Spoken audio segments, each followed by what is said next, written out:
Electral bond प्रकरणामध्ये SBI आजच द्यावी लागणार सर्व माहिती तर 15 मार्चपर्यंत वेबसाईटवर माहिती अपडेट करण्याचे निवडणूक आयोगाला सुप्रीम कोर्टाचे आदेश. संदेश खालीतल्या ईडीवर हल्ला करणाऱ्यांना अटक. सीबीआयनं तिन्ही आरोपींना केली अटक. तिन्ही आरोपी शहाजहांचे साथीदार. पश्चिम बंगालच्या सिलिगुडीमध्ये संदेश खाली महिला अत्याचारावरून अभाविपचं आंदोलन. पोलिसांचं लाठीचार्ज.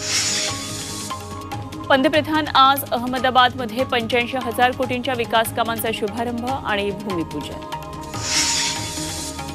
पंतप्रधान मोदींच्या अरुणाचल दौऱ्यानं चीनचा तिळपापड. भारताच्या या पावलामुळे म्हणे सीमावाद आणखी चिघळणार. अरुणाचल चीनचा भाग असल्याचं पुन्हा वक्तव्य. स्वदेशी बनावटीच्या शस्त्रास्त्रांचा 50 मिनिटं युद्धाभ्यास. पोखरणमध्ये तिन्ही सैन्य दलं करणार भारत शक्ती अंतर्गत संयुक्त युद्धाभ्यास. देशाच्या आत्मनिर्भरतेचं घडणार दर्शन.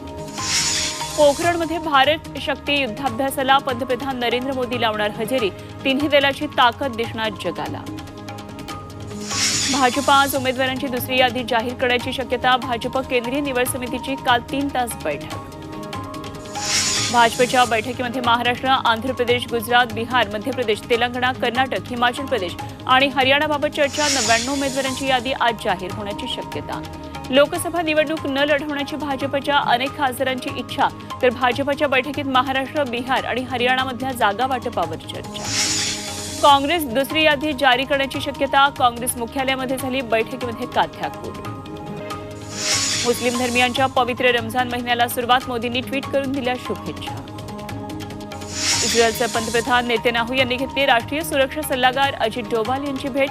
गाझा पट्टीतल्या युद्धस्थितीबाबत डोभाल यांना दिली माहिती. इस्रायल हमास युद्धामध्ये किमान 13,000 दहशतवादी ठार. इस्रायलचे राष्ट्राध्यक्ष बेंजामिन नेतन्याहू यांची माहिती. फ्रान्सच्या बिकेअरमध्ये पावसानंतर पुराचा कहर. अनेक घरांमध्ये घुसलं पाणी. गाड्या सुद्धा पाण्याखाली. राज्यात उन्हाचा कडाका वाढला. सोलापूरमध्ये सर्वाधिक 39.5 अंश तापमानाची नोंद. विदर्भातही पारा 38 अंशांवर.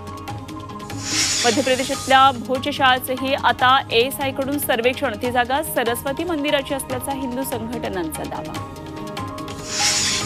T20 वर्ल्ड कपपूर्वी भारतीय संघाला मोठा धक्का. मोहम्मद शमी T20 वर्ल्ड कपमधून बाहेर.